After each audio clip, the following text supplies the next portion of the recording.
Hello please welcome twinkle study classes. आप सबका स्वागत है। तो आज हम मैथ की क्लास की एक्स जैसे कि चैप्टर 1 कर रहे हैं रियल नंबर्स, उसकी दूसरी एक्सरसाइज करने वाले हैं। तो लेट्स बिगिन नाउ। दूसरी एक्सरसाइज का पहला क्वेश्चन है prove that root 5 is irrational. Question number 1 करेंगे, 2 करेंगे और 3 के 3 पार्ट है, उनमें से एक पार्ट बताऊंगा, आपको आ जाएंगे। अगर आपको क्वेश्चन नंबर 1 आ गया तो आपको सारे ही पार्ट आ जाएंगे, ठीक है। तो अगर कोई भी डाउट हो तो प्लीज मुझे कमेंट सेक्शन में बताइए और एंड तक इस वीडियो को वॉच करें ताकि आपके हर एक डाउट्स को क्लियर कर सकूं। तो let's begin now. Question number 1, prove that root 5 irrational है। यहाँ पे क्या बोला हुआ है, आपको प्रूव करना है कि जो रूट 5 है ये इरेशनल है।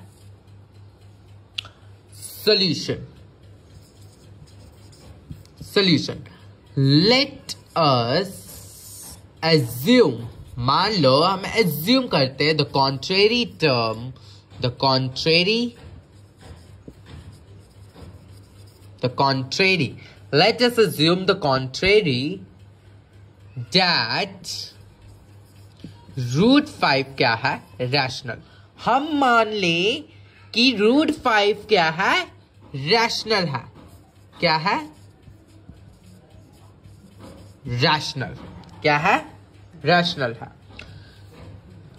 तो रूट 5 इक्वल्स टू हम क्या करेंगे, रैशनल क्या होता है, रैशनल नंबर क्या होता है। कई बच्चों को नहीं पता तो मैं बता दूं, रैशनल नंबर वो नंबर्स होते हैं जो p बाय क्यू की फॉर्म में आते हैं, जो p बाय क्यू की फॉर्म में आते हैं। तो p बाय क्यू की फॉर्म के लिए हम कोई भी नंबर ले लेंगे, a अपॉन b टर्म ले लेंगे, जो कि मान लो हम यहाँ पे लिखेंगे a एंड b क्या है, हमारे को प्राइम्स। क्या है, को प्राइम्स। a और b हमारे क्या है, को प्राइम्स, ठीक है। इस तरह से हर एक क्वेश्चन में आपको स्टार्टिंग से ये लिखना, लेट अस अज्यूम द, मान लो जो रूट जो भी वैल्यू दी होगी वो हमारी रैशनल है, और उसको फॉर्म में लिख के a अपॉन b करेंगे, जिसको बता देने कि a और b हमारे क्या है, को प्राइम्स। हाँ, तो अब हम आगे क्या करेंगे, हम क्या करेंगे, क्रॉस मल्टीप्लीकेशन। p जो है ऊपर जहां पे डिवाइड हो रहा है तो ऊपर जाके क्या हो जाएगा, ये multiply. Root 5b equals to a, ठीक है। अब हम करेंगे बाय स्केयरिंग बोथ साइड्स, दोनों साइड्स हम क्या करेंगे, स्केयरिंग करेंगे। दिस इंप्लाइज का साइन रूट 5b का whole square equals to a का होल स्क्वायर। अब स्क्वायर और रूट कट जाते हैं तो यहां पे क्या है, 5 ही बचा। अब b के ऊपर रूट थोड़ी ना है, तो b का तो स्क्वायर आएगा ही, b square equals to a का होल स्क्वायर, मतलब a का होल स्क्वायर, ठीक है। अब हम यहां पे ब्रैकेट में लिखेंगे कि a square is divisible by 5। किससे डिविजिबल हो रहा है, 5 से। a स्क्वायर किसका डिविजिबल हो रहा है, 5 से। तो a सिर्फ अगर a की वैल्यू ही मान लेंगे वो भी 5 ही होगी। a is also divisible by 5, same रहेगा, ठीक है। तो आगे हम चलते हैं,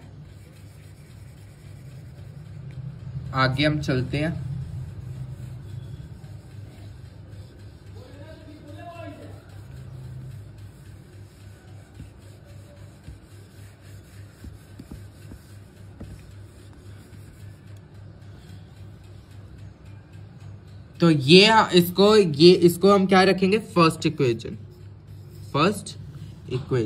ठीक है। फर्स्ट इक्वेशन रखेंगे हम इसको। अब हम क्या करेंगे, हम बता देंगे कि a स्क्वायर अगर हमारा 5 है, यहाँ पे 5 है, हमने निकाला नीचे 5 है, तो हमारा a भी क्या होगा, 5 होगा। सिर्फ a भी क्या होगा, 5 होगा। उसके साथ हम कोई भी इंटीजर ले लेंगे, मान लो हमने c ले लिया, हम इधर लिख देंगे ब्रैकेट में c is any integer number. कोई भी ले लिया तो हम यहाँ पे लिख लेंगे c is any integer number, ठीक है। लिखना जरूरी है ताकि उनको शो हो जाए। फिर हमारा एंड में क्या निकला था, 5b² इक्वल्स टू a²। हम यहाँ पे लिखेंगे 5 B square equals to A square. A क्या है हमारा 5 तो 5c तो 5c का स्क्वायर। ठीक है, अब ये क्या हो गया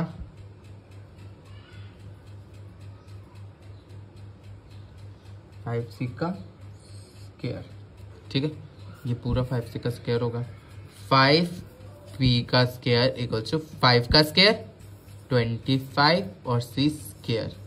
ठीक है, 5 1 5 5 5 25 तो b square equals to 5c square.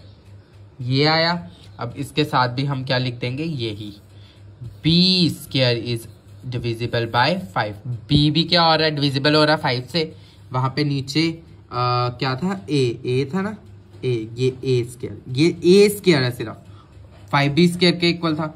और ये b स्क्वायर है जो कि 5c के स्क्वायर के इक्वल है। b square is divisible by 5 and b is also divisible by 5। ठीक है, इसको हम ले लेंगे सेकेंड इक्वेशन।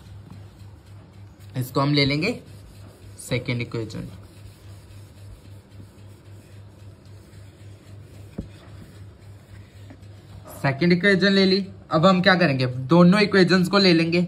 जो हमने दोनों इक्वेशंस ली, अब यहां पे लिखेंगे बाय फर्स्ट एंड सेकेंड। ठीक है, दोनों ले लेंगे। हम बताएंगे कि a भी हमारा क्या निकला था 5, b भी हमारा क्या निकला 5। हम यहां पे लिखेंगे a and b having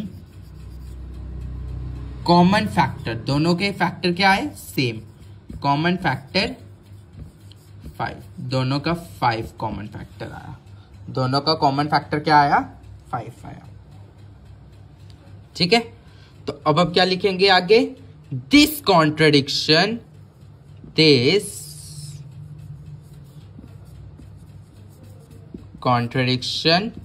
is arisen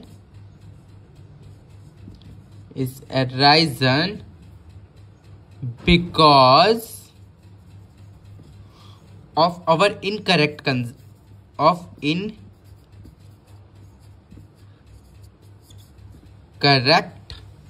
assumption। कि हमने जो assumption किया वो हमारा क्या निकला, इनकरेक्ट निकला। क्यों, हमने उसको माना कि √5 क्या है हमारा, रैशनल टर्म है। तो रैशनल टर्म तो p बाय क्यू के फॉर्म में आना चाहिए। लेकिन हमारा जो फर्स्ट हमने इक्वेशन निकाली, सेकंड इक्वेशन निकाली, वो हमारी p बाय क्यू की फॉर्म में नहीं निकली। तो इसीलिए हमारा जो assumption था वो क्या है, इनकरेक्ट रहा। तो इसीलिए √5 क्या है, इरेशनल है। √5 क्या है, इरेशनल है। ठीक है, ये क्वेश्चन रहा क्वेश्चन नंबर 1। अब हम करेंगे क्वेश्चन नंबर 2। तो सेकंड क्वेश्चन आ गया, prove that 3 + 2 √5 is irrational. Same वही चीज लिखेंगे यहां पे भी। Let us assume the contrary that 3 + 2 √5 क्या है हमारा, क्या एज्यूम करेंगे हम कि ये क्या है, रैशनल। ठीक है, तो 3 + 2 √5 इसकी फॉर्म बनाएंगे a/b, क्योंकि a and b क्या है, आर कोप्राइम्स। क्या है, कोप्राइम्स। तो ये प्लस का 3 उधर जाके क्या हो जाएगा, माइनस का 3। 2 √5 एक जगह रहने देंगे। जब भी यहाँ पे इक्वल टू का निशान होगा तो यहाँ पे उसके पीछे दिस इम्प्लाइज का ही साइन लगता है। इक्वल्स टू a/b, ये प्लस का 3 इधर आके क्या होगा, माइनस का 3। जिसके नीचे क्वेश्चन होता है उसके नीचे 1। 2 √5 इक्वल्स टू बी का एलसीएम क्या है B one the B one, तो 1 इज ए माइनस नीचे वाली रकम डिवाइड होती है 1 बी जा बी ऊपर जाके मल्टीप्लाई होगा 3b उसके नीचे। अब क्या करेंगे, ये दोनों आपस में क्या हो रहे हैं मल्टीप्लाई, ये 2 नीचे जाके क्या हो जाएगा divide, √5 equals to a minus 3b upon 2b, ठीक है 2b। तो इसका मतलब ये चीज हमारी रैशनल होगी और ये हमारी इरेशनल हो गई। तो हम इधर लिखेंगे अब नीचे as a minus 3b upon 2b is rational. क्यों इरेशनल? क्योंकि वो p/q की फॉर्म में टर्म आई ना, डिवाइडेड की फॉर्म में आई, तो इसलिए वो क्या हो गई रैशनल हो गई। तो क्या ये लेफ्ट साइड वाली इसकी रैशनल होगी? रैशनल होगी नहीं। जो √5 है वो हमारी क्या होगी इरेशनल होगी। तो इसलिए हमारी अजप्शन हमारा क्या निकला रॉन्ग निकला, क्योंकि √5 जो √5 है वो हमारा रैशनल नहीं है, वो हमारा इरेशनल निकला, क्योंकि दोनों साइड्स नहीं निकली एक निकली। तो इसलिए √5 जो √5 होगा √5 जो है वो क्या है इरेशनल।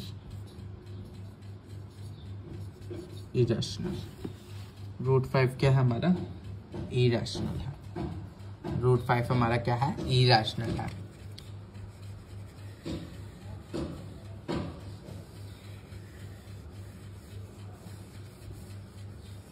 √5 हमारा क्या निकला इरेशनल निकला।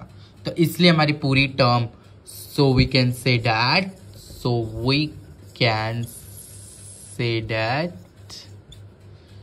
3 + 2 √5 इज इरेशनल। ये है इरेशनल ही है, ठीक है इरेशनल ही है, ठीक है। तो अब हम करेंगे क्वेश्चन नंबर 3। तो ये रहा question number 3, prove that the following are irrational. एक पार्ट समझाऊंगा, बाकी के 2 पार्ट आप खुद करोगे, ठीक है। इसी के सारा हमारा चैप्टर खत्म हो जाएगा। Let us assume the contrary that 1/√2 is rational, जो कि मैंने दोनों क्वेश्चंस में सेम चीज बोली।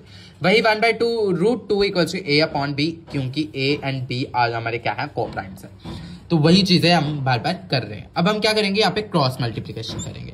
क्रॉस मल्टीप्लीकेशन के लिए 1 b अपॉन 2√a क्या बन जाएगा 2√a। अब ये a मल्टीप्लाई हो रहा है, नीचे जाके क्या हो जाएगा डिवाइड हो जाएगा, इक्वल्स टू यहाँ पे क्या है √2। ये हमारा इरेशनल है और ये हमारा रैशनल है। तो b अपॉन a ये हमारी is in the form of p/q की फॉर्म में आया। तो इसलिए हम ये देन इट इज रैशनल। ये क्या हो गई रैशनल हो गई। तो √2 जो है वो क्या है is irrational.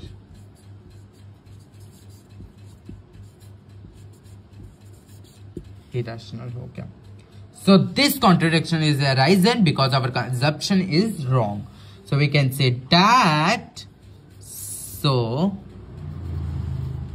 we can say that 1/√2 is irrational,